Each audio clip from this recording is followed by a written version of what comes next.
Grasshopper and the Ants. Once there was a carefree grasshopper who played on his fiddle and sang and danced all the summer long. As he jumped and hopped through the tall green grass, he soared away at his fiddle and sang to himself. Oh, the world owes me a living, there's food on every tree, so why should anyone have to work when everything is free? As the grasshopper wasn't looking where he was going, he nearly hopped right on top of some ants who were hard at work, hauling a kernel of corn up a hill. He looked at them, pulling and straining, and he shook his head and asked, "Why are you working all through the day? A summer day is a time to play." But the ants toiled on up the hill. "We can't play," they replied. "Winter will soon be here, so we must work hard to get ready." And they carried on hauling the corn, sawing carrots into chunks, and storing everything away for the winter months ahead. The grasshopper paid no attention and went on his way singing and dancing. When he felt hungry, he reached for a juicy green leaf to nibble. When he felt thirsty, he tipped a bluebell to his mouth and took a sip of nectar. And when he felt like spitting, well, he just spat out a great big spurt of grasshopper juice. This time it nearly splashed on a young ant named Andy, who was pulling along a cart of cherries to the storehouse. Andy slipped and fell in a muddy puddle, but the grasshopper merely laughed. He beckoned to the young ant. "Come here, sonny," he called. He tucked his fiddle under his chin and sang his favourite song. The world owes me a living, tra-la-la-la-la-la.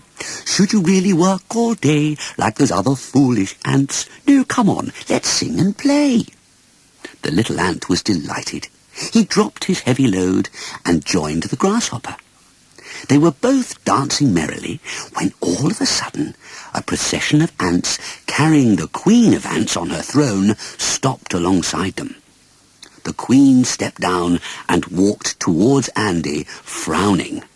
The little ant took one look at her angry face, picked up his load and ran off to store it away, while the grasshopper chuckled at his fright. But the Queen of Ants was not amused. "You'll change your tune when winter comes and the ground is white with snow," she warned him. The grasshopper gallantly doffed his hat and bowed deeply. "Winter-time is a long way off, madam," he said. "Do you dance? Let's go." And tapping his foot in time to his fiddling, he sang, "The other ants can work all day. Why don't you try the grasshopper's way? Come on, let's sing and dance and play. Oh, the world owes me a living. Tra-la-la-la-la-la." The Queen of Ants had no time for his foolishness. Turning away angrily, she hurried off to work with the other busy ants. The grasshopper shrugged and went on playing and singing. The golden days of summer seemed endless. The grasshopper, without a care in the world, enjoyed every lazy minute. The ants toiled away from dawn to sunset, lugging food from here and there and storing it snugly in their house. But the world was beginning to change. Leaves drifted down from the trees, first a few at a time, then more and more. At last, when stronger winds started to blow, brown and yellow and orange leaves whirled down. They were too dry to eat, and the grasshopper was getting very hungry. It grew colder, and the ants scurried into their house for the winter, shutting the door behind them. One freezing grey day, the wind blew millions of snowflakes everywhere, and the ants' house was covered with snow. All around, the earth was hidden under a blanket of white. There were only bare twigs on the trees. The poor, starving grasshopper shivered out in the cold, with nowhere to go, nothing to eat, and only his fiddle and bow to keep him company. Then, in the distance, he saw something delicious. One last leaf still clung to a twig. The grasshopper struggled through the snow, his hands stretching towards that wonderful leaf. "Food!" he cried. "Food!" But just as he reached the tree, a gust of wind whisked the leaf away. The grasshopper was left standing alone in the falling snow as he watched the last leaf twisting and turning in the wind, moving farther and farther away from him, until at last it was gone. Now the wind blew harder, whistling sharply, and the grasshopper grew colder and colder.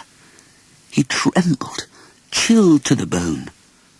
Finally, he turned blue with cold and dropped to the snowy ground. He thought he would surely freeze to death. But at that moment, he spied the doorway of the ant's house. Somehow, the grasshopper dragged himself to the door and knocked. Then he collapsed in the snow, too cold, too hungry to make another move. The ants, who had been enjoying a big banquet in their warm house, opened the door and saw the poor frozen grasshopper lying there. No longer was he the merry singer of the summer. A dozen ants scurried out and hauled him into their cosy house. They put his frozen feet into a tub of warm water. They wrapped him in blankets and fed him hot soup. And little by little, the grasshopper's colour returned. He stopped trembling, and he began to feel more like himself. But then he saw the Queen of Ants striding towards him, with a very stern expression on her face. The grasshopper began to tremble again, this time with fright. Would the Queen throw him out in the cold to freeze and starve? Piteously, the grasshopper pleaded, "Oh, Madam Queen, wisest of ants, please, please, don't throw me out.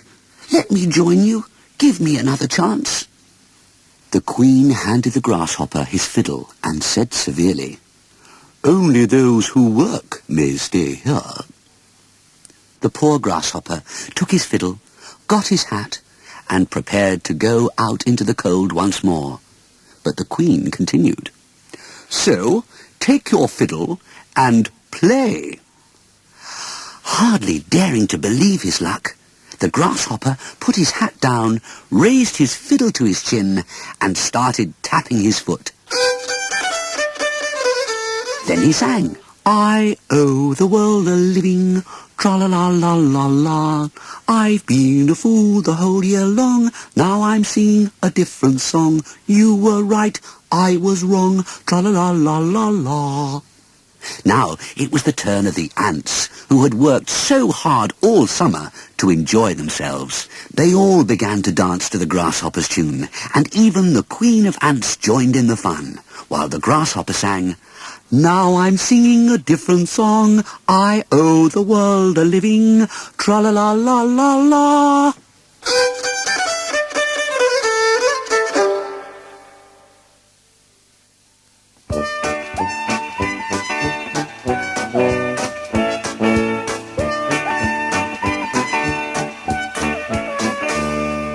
Christopher Robin and his friends go for a picnic.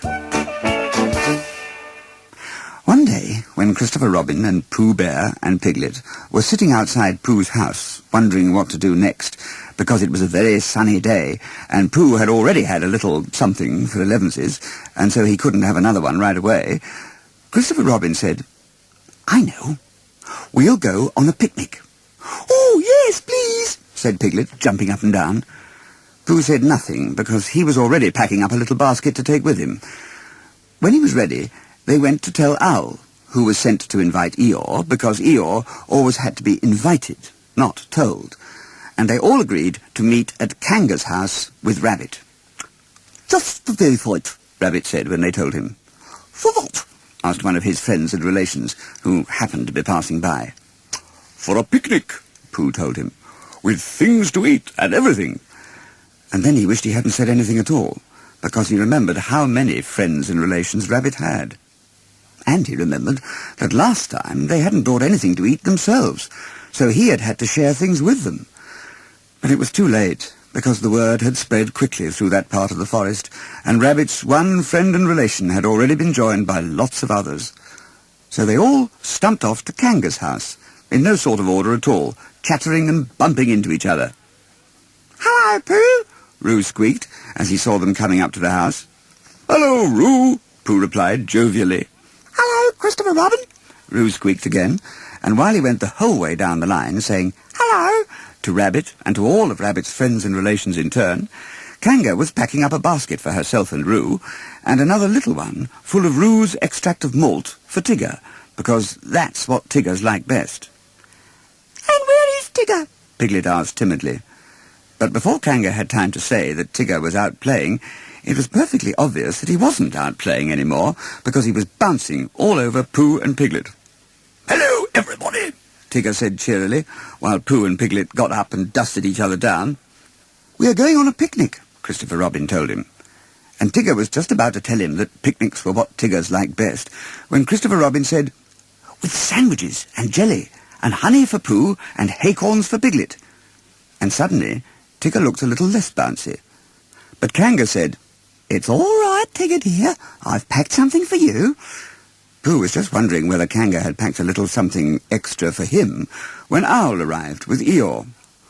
"Awfully kind," Eeyore said grandly as he came up to them. "It's not really my birthday or anything, though. Silly, really. You shouldn't have bothered. Bound to rain soon. You see if it doesn't." "Hello, Eeyore," Roo said eagerly to him, and Eeyore replied gloomily, "Hello, little Roo. I suppose it's not really your birthday as well." And Roo didn't know the answer to that, because he was only little. So he said nothing more to Eeyore, but went back to say hello to the others again. "Typical," Eeyore thought. "Absolutely typical. Ignore me, then. Don't let me get in the way of your enjoyment." At last they set off together, Christopher Robin and Rabbit in front, as always, Pooh and Piglet just behind them, as it should be, with Kanga and Roo next, and then Owl and Eeyore, and finally all of Rabbit's friends and relations, who stretched back further than anyone at the front could see. "Where's Tigger?" Rabbit asked importantly, as though he was in charge of the outing, and the word was passed back if anyone had seen Tigger. "So he's not here. So what?" Eeyore said gloomily. "Let him go, that's what I say. It might not be my birthday, and Tigger might not want to celebrate it. Let him have fun and merriment at least. It's all the same to me." Just as the others were beginning to get worried, up bounced Tigger again, shouting, "Here I am!" "Now, Tigger dear," Kanga said firmly, "you really mustn't—" But he was gone again, before she had finished.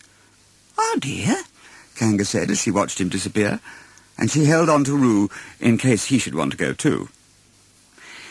It wasn't far to the nice place for picnics, but when they stopped, they all felt as though they'd gone a long way. All except Tigger, of course. "Is this the place?" Rabbit asked Christopher Robin quietly, not sure whether it was or not. "If you say so, Rabbit," Christopher Robin said. And so they laid out the rugs. Everyone who could took a corner, and then they sat down with their baskets. "Where's Roo?" Kanga shouted, as she saw he wasn't there. "Oh, Roo! Roo! Where are you?" she called in all directions, wringing her hands. But there was no answer. "Where could he be?" Christopher Robin wondered. "We'll have to go and look for him." "Bother," said Pooh, who had just got his paw into the honey. But like a good bear, he took it out again and put the lid on the jar and licked his paws clean. "Don't see what all the fuss is about," Eeyore muttered. "Don't suppose you'd miss me if I went off for a little merriment and what-not, even if it was my birthday." Tigger bounced off in one direction, Christopher Robin in another, Rabbit this way, and his relatives that, while Owl flew overhead. "Piglet and I will go and look over there," Pooh said bravely, pointing to a little wood. "We will?" Piglet squealed. "We will," he said again, trying to sound like a brave little pig, and wondering whether there was such a thing. They walked a little way from the nice spot to the edge of the wood. When they looked back, there was just Kanga on the rug, calling Rue's name. I wonder, Piglet said nervously, wondering what they would do if anything had happened to Rue. Which way we should go? This way, said Pooh, pointing into the dark wood. Seems as good as any. It does? Piglet asked. Oh, yes, it does, he said again. But they had only gone a few steps when Pooh decided it wasn't such a good way because something had grabbed him by the leg, and now he was lying flat on his back. Help! Cried Piglet as he landed beside Pooh. Got you! Shouted Rue as he came out of hiding. Got you both! Well, now we've got you, Pooh told Rue. Oh, have you? Rue asked in a rather puzzled sort of way. Well, it was my game, but if you must join in. Then Rue went rather quiet, as he decided that Poohs and Piglets probably don't much like being tripped up in the woods. When they got back to the others, Kanga was not at all happy with Rue. Now, dear, you know you shouldn't go off like that. You never know what might happen to you. I do, thought Pooh gruffly, as he pulled twigs and leaves out of his fur. I know, too, thought Piglet as he straightened out his ears. I say, live and let live, Eeyore muttered. If the little fellow wants to go and play, why not let him? But that's just me, he said as he walked off to munch on some rather nice prickly thistles he'd seen. But when he got there, he found the thistles had gone. Typical, Eeyore said. Nobody cares. Just as long as you're all happy, don't worry about me. It's only supposed to be my birthday picnic. Pooh, Piglet said quietly as he started picking prickly thistles off Pooh's back. I think you may have something that Eeyore is looking for.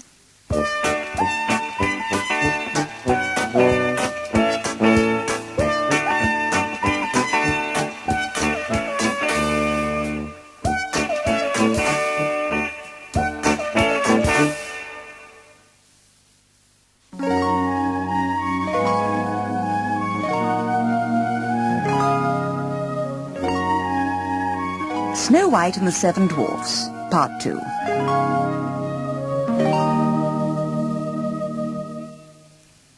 Snow White was feeling so happy after escaping from her wicked stepmother, the Queen. In the forest, she had found the house of the Seven Dwarfs, and they seemed very pleased for her to stay, especially when she offered to cook all their favourite pies and puddings. Oh, the cooking pot! I nearly forgot, she exclaimed, rushing to the food which was bubbling away on the stove. Excitedly, the dwarfs clamoured round the table. Supper's not quite ready yet, so you'll have time to wash, Snow White told them. Wash? Came a puzzled chorus from the dwarfs, who never bothered with things like washing or cleaning up. Let me see your hands, she demanded. The obstinate dwarfs put their hands behind their backs so that Snow White wouldn't see how dirty they were. Let me see your hands, she repeated firmly. One by one the dwarfs reluctantly held out their hands for inspection, and, needless to say, they were absolutely filthy. Oh, how shocking! Even worse than I thought, Snow White chided. Go straight out to the washtub, all of you, or you won't get a single bite to eat.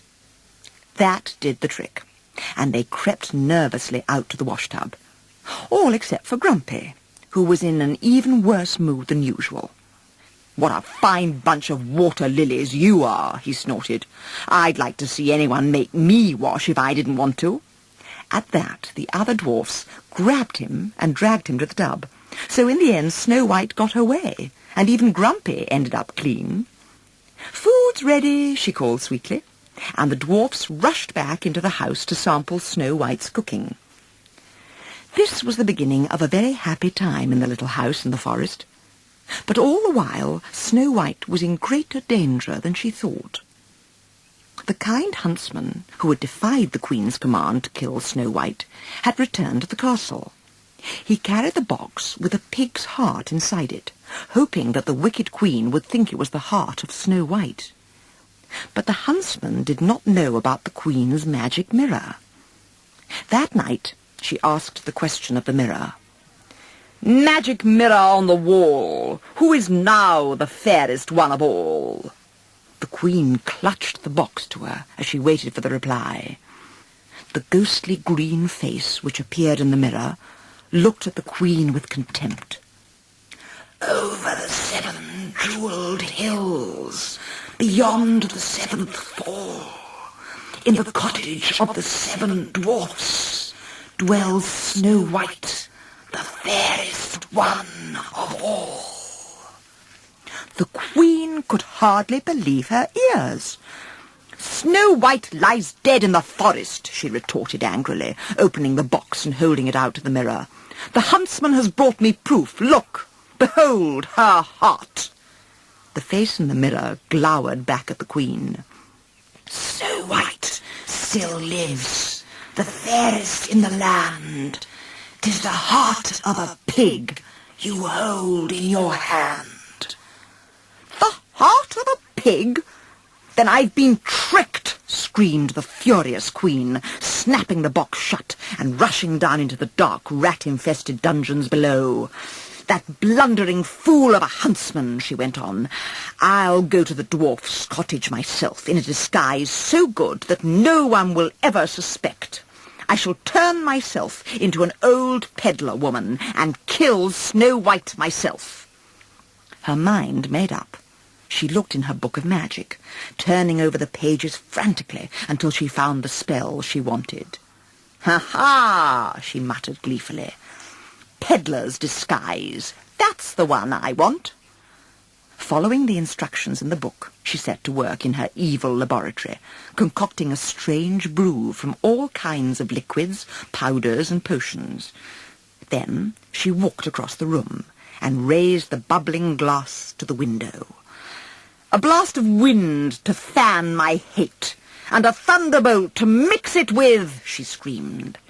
A terrible blast of wind blew in and knocked the raven off its perch. Thunder and lightning crashed through the dungeon. "Now begin thy magic spell!" shrieked the queen, raising the glass to her lips and drinking the potion. All at once, the glass shattered into 1,000 pieces. A strange, ghostly light filled the room, and the queen sank to her knees, clutching her throat. In the next moments, her hands grew crooked and bony. Her voice changed into an old hag's croak, and her face became the face of an ugly, toothless old woman. Even the raven was frightened by her transformation. "The perfect disguise!" she croaked with satisfaction. But the queen wasn't finished yet. She went on looking through the book until she found a spell which said, "A poison apple. One taste of the poisoned apple, and the victim's eyes will close forever in the sleeping death." She cackled triumphantly to herself. "That is what I shall do! The sleeping death! A perfect end to the little princess! And when Snow White is gone, I shall be the fairest in the land." Meanwhile, Snow White and the dwarfs were blissfully unaware of the wicked queen's plans. In fact, they were having quite a party. Snow White laughed and clapped as the dwarfs took turns to play their musical instruments and sing silly songs. Dopey and Happy did a dance, and even Grumpy joined in the fun by playing tunes on the organ. The sound of cymbals, concertinas, pipes, drums, and horns rang out into the forest, mingled with happy, laughing voices. Suddenly the clock struck, and Snow White realized how late it was. "Oh, my goodness, it's long past bedtime. Now, go upstairs to bed at once, all of you." The tired and happy dwarfs began to troop up the stairs, till Doc called them back. "Come back, men," he called. "The princess will sleep on our beds." Well, if you insist," Snow White said, touched by their kindness, but not really liking to take their beds away from them. Thank you. Thank you for everything, and good night. She went up to bed, leaving the dwarfs to sort themselves out downstairs, and it took a bit of time for them to do that. Dopey took the only pillow, much to the annoyance of the other dwarfs, who all pounced on him and started to fight over it. By the time they'd finished, it was torn to shreds, with feathers flying everywhere, and poor old Sneezy started sneezing uncontrollably as he tried to wave the dust and feathers away from his face. Then each of them had to search for a place to sleep. Bashful opened a drawer and climbed into it. Happy snuggled up in a cupboard. Doc settled for the sink, though he got a little wet from the dripping tap. Sneezy and Dopey slept squashed up together on a bench. Sleepy made do with stretching out on top of a pile of wood, and Grumpy curled up for the night in a big cooking pot. Upstairs, Snow White knelt to say her prayers. Bless the 7 little men who have been so kind to me, and may my dreams come true. Amen. Now, at last, all was quiet and peaceful in the little house, with the dwarfs snoring below and Snow White sleeping contentedly in the bedroom upstairs. But, back at the castle, the Queen was still at work in her dungeon. "Sleep well, Snow White," she crooned. "Sleep well. Soon you will sleep forever." And with a wicked laugh, she bent over the bubbling cauldron to complete her evil spell.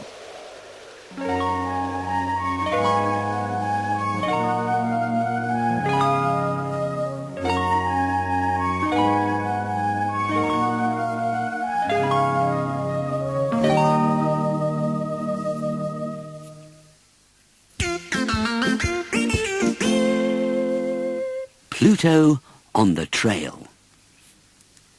Mickey Mouse was reading the paper.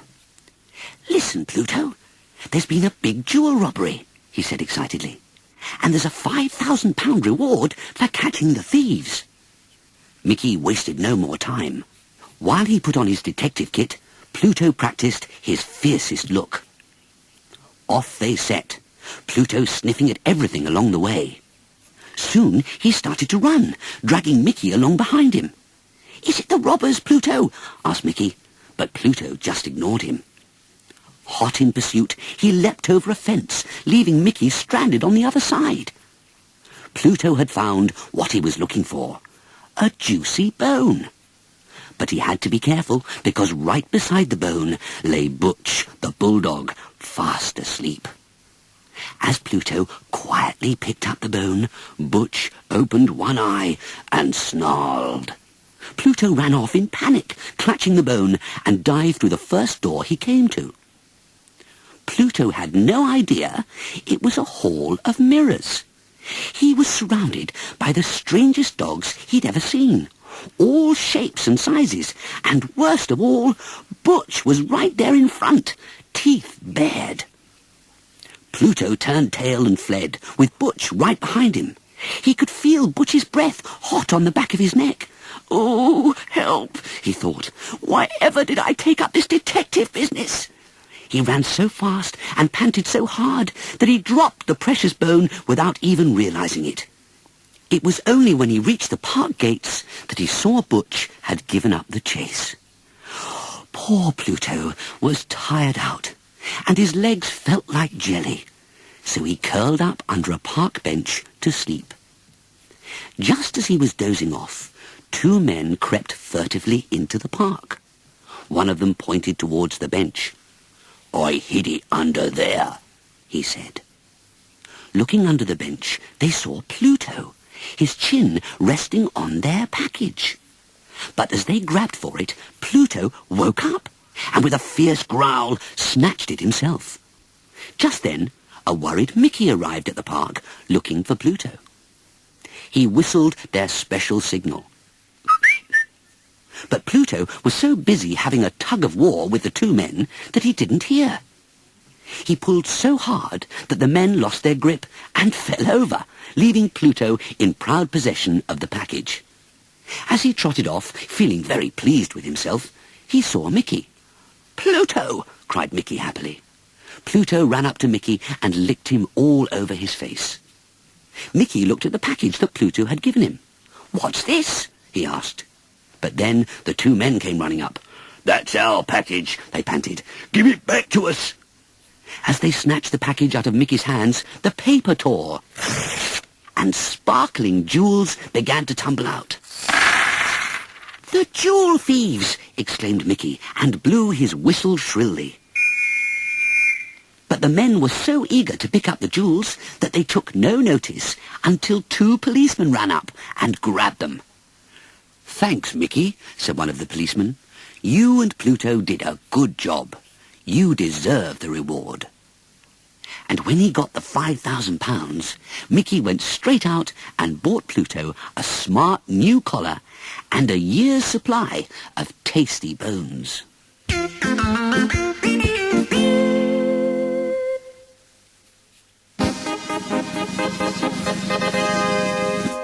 Toad's hot air balloon. Mr. Toad had something new to show to his friends, Ratty and Mole. "It's very special indeed," he told the puzzled pair as he led them to Toad Hall. "I bought it yesterday." He took them to a big stretch of lawn. "Look," Toad said proudly, and pointed to an enormous hot air balloon which lay collapsed on the grass. "Toad must be going to travel in that contraption," gasped Ratty in alarm. He and Mole watched as several helpers, hired by Toad at great expense, inflated the huge balloon. Underneath it hung a big wicker basket, and Toad climbed inside it with great excitement. "Come on, you two," insisted Toad. "We're going on an expedition. Don't worry, it's quite safe." Ratty and Mole were rather nervous, but Toad would not let them refuse. They scrambled into the basket and waved goodbye. As soon as the balloon was full of hot air, it began rising. Higher and higher it went. Toad switched on a special heater every now and then to guide the balloon, and he made it hover just level with the tops of the trees in the garden. Ratty and Mole were mystified.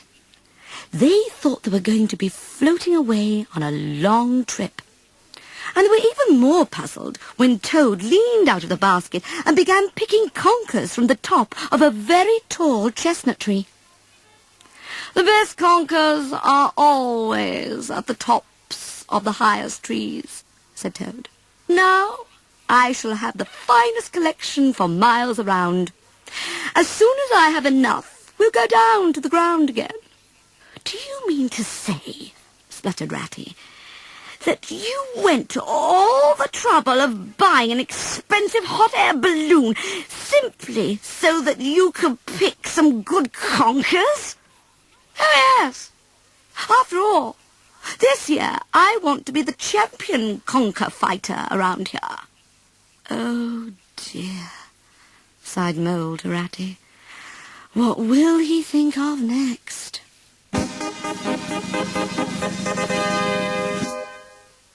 Little Boy Blue. Little Boy Blue, come blow your horn. The sheep's in the meadow, the cow's in the corn. But where's the boy who looks after the sheep? He's under the haystack, fast asleep.